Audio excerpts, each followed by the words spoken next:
With polished graphics, silhouetted images, and ominous music, Hezbollah ratchets up its covert war with the U.S.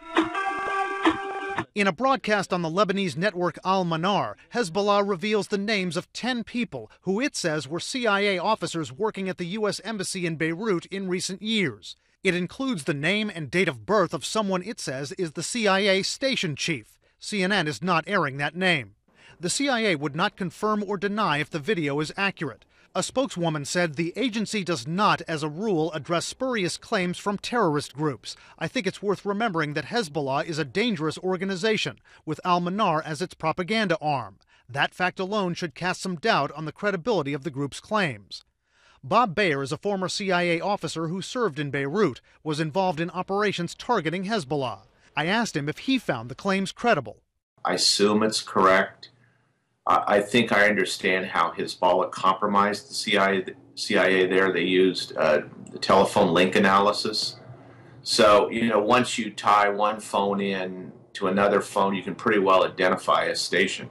In the video, Hezbollah even produces animations, recreating meetings it claims occurred at places like McDonald's and Pizza Hut between CIA agents and their recruits.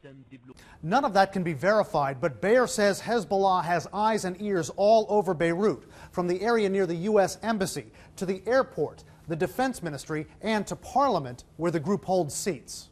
These new claims come after Hezbollah partially unraveled the CIA's operations in Lebanon, capturing some informants. Hezbollah has been a bitter enemy of the CIA's since the 1980s, blamed for bombing the U.S. Embassy and the kidnap and murder of CIA officer William Buckley. U.S. officials say the group gets weapons, training, and money from Iran. Ruel Garect is a former CIA officer who tracked Iran's operations in Europe and the Middle East. Who do you think has the upper hand right now in the covert operations side between the U.S. and Iran? Well, I think the Iranians really always have the upper hand in any type of covert engagement because they do it all the time. The Iranians have a very active covert paramilitary program. The Quds Force of the Revolutionary Guard Corps really does go around the world and kill people.